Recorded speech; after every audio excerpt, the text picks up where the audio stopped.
কৃষ্ণের জন্ম হয়েছিল কংসের কারাগারে। চারিদিকে লৌহ শৃঙ্খল আর কড়া পাহারা, কিন্তু ভালোবাসার ক্ষমতা সেখানেও জয়ী হয়েছিল। তার বাবা বাসুদেব যখন তাকে যমুনা পার করে গোকুলে নিয়ে যাচ্ছিলেন, তখন উত্তাল যমুনা নদী শান্ত হয়ে পথ করে দিয়েছিল। সেই রাতের অন্ধকার ভালোবাসার আলোর কাছে হার মেনেছিল।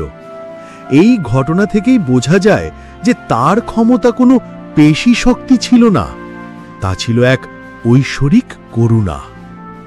গোকুলে বড় হওয়ার সময়ও কৃষ্ণ তার ভালোবাসার পরিচয় দিয়েছেন। তিনি বন্ধুদের সঙ্গে খেলা করেছেন, গোপিনীদের সঙ্গে খুনসুটি করেছেন, আর তাদের মন জয় করেছেন তার বাঁশির সুর দিয়ে। সেই বাঁশির সুর কেবল সুর ছিল না, তা ছিল এক ঐন্দ্রজালিক আকর্ষণ। যখন তিনি বাঁশি বাজাতেন, প্রকৃতির সব কিছু তার প্রেমে মুগ্ধ হয়ে যেত।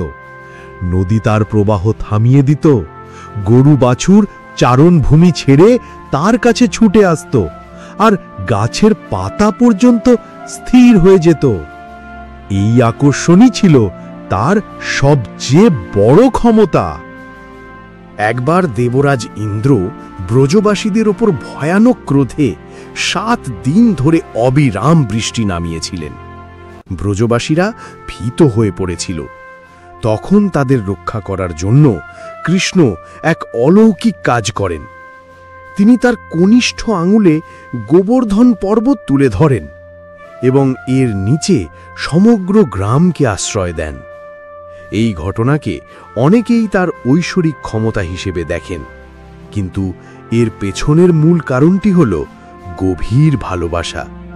তিনি চেয়েছিলেন তার প্রিয় ব্রজবাসীরা যেন সুরক্ষিত থাকে। তার ক্ষমতা ভয় দেখিয়ে নয়, বরং ভালোবাসা আর রক্ষা করার জন্য প্রকাশিত হয়েছিল।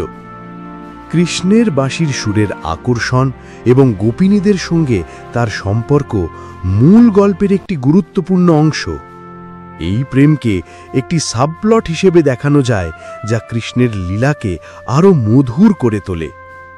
রাধা ও কৃষ্ণের প্রেম ছিল এক শর্তহীন বন্ধন। রাধা যখন কৃষ্ণের বাঁশির সুর শুনতেন, তখন তিনি সব ভুলে ছুটে আসতেন। এই প্রেম সাধারণ ছিল না, এটি ছিল এক আধ্যাত্মিক সম্পর্ক। যমুনার তীরে গোপিনীদের সঙ্গে কৃষ্ণের রাসলীলা ছিল সেই ভালোবাসারই এক ভিন্ন প্রকাশ। এই লীলা দেখায় যে কৃষ্ণের ক্ষমতা ছিল সবার মনে ভালোবাসা জাগিয়ে তোলার ক্ষমতা।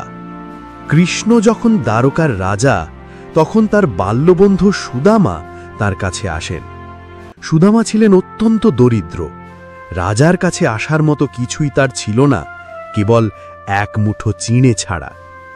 যখন তিনি কৃষ্ণের কাছে এসে পৌঁছান, কৃষ্ণ তাকে দেখে আনন্দে আত্মহারা হয়ে ওঠেন।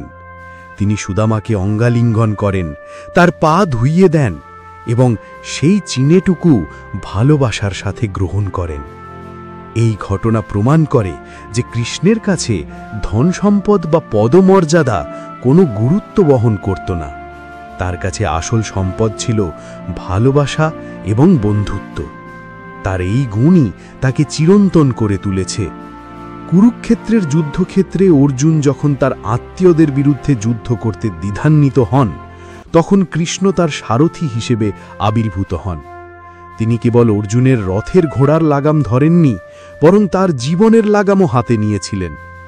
শ্রীমদ্ ভগবদ্ গীতার মাধ্যমে তিনি অর্জুনকে কর্ম, ভক্তি ও জ্ঞানের যে পথ দেখিয়েছিলেন, তা কেবল একটি যুদ্ধের কৌশল ছিল না, তা ছিল সমগ্র মানবজাতির জন্য এক চিরন্তন দর্শন। তিনি শিখিয়েছিলেন যে কর্তব্য পালন করা এবং ধর্মকে রক্ষা করাই জীবনের আসল উদ্দেশ্য। তার এই জ্ঞানই তার আসল শক্তি, যা আজও কোটি কোটি মানুষকে সঠিক পথে চলতে সাহায্য করে। তাই শ্রীকৃষ্ণের ক্ষমতা কোনো অলৌকিক কাজ বা যুদ্ধের জয়লাভের মধ্যে সীমাবদ্ধ ছিল না। তা ছিল তার নিঃস্বার্থ ভালোবাসা, তার গভীর প্রজ্ঞা এবং তার অপরিসীম করুণার এক অনন্য প্রকাশ। তার প্রতিটি লীলা আমাদের শেখায় যে সত্যিকারের শক্তি অহংকারে নয়, বরং ভালোবাসা আর বিনয়ের মধ্যে লুকিয়ে থাকে।